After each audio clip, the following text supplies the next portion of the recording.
দ্বিতীয় মেয়াদে মার্কিন মসনদে বসার পর থেকেই অভিবাসন ইস্যুতে বেশ তৎপর প্রেসিডেন্ট ডোনাল্ড ট্রাম্প। সম্প্রতি যুক্তরাষ্ট্রের রাজধানী ওয়াশিংটন ডিসিতে ন্যাশনাল গার্ডের 2 সদস্যের ওপর আফগান নাগরিকের হামলায় হতাহতের ঘটনায় নড়েচড়ে বসেছে ট্রাম্প প্রশাসন। এরপর এটিকে সন্ত্রাসী হামলা আখ্যা দিয়ে ট্রাম্প বলেন, অভিবাসন নীতিতে আরও কঠোর অবস্থান নেওয়া হবে।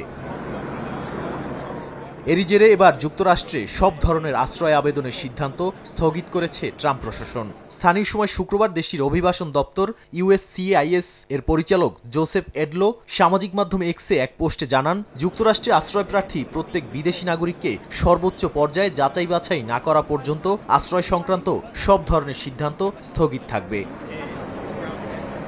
এদিকে মার্কিন পররাষ্ট্রমন্ত্রী মার্কো রুবিও জানান, আফগান পাসপোর্টধারীদের জন্য ভিসা প্রদান তাৎক্ষণিকভাবে স্থগিত করা হয়েছে। একই সঙ্গে ট্রাম্প প্রশাসন 19টি দেশ থেকে আসা অভিবাসীদের গ্রিন কার্ড পুনরায় পর্যালোচনার নির্দেশ দিয়েছে। এর আগে আরও এক ধাপ এগিয়ে ট্রাম্প বলেন, তৃতীয় বিশ্বের দেশগুলো থেকে আসা অভিবাসন স্থায়ীভাবে বন্ধের কথা ভাবছেন তিনি। যদিও কোন কোন দেশ এর আওতায় পড়বে তা স্পষ্ট করে বলেননি ট্রাম্প। তবে আশ্রয় প্রার্থীদের অধিকার রক্ষার আহ্বান জানিয়েছে জাতিসংঘ। নাদিম মারজান, সময় সংবাদ।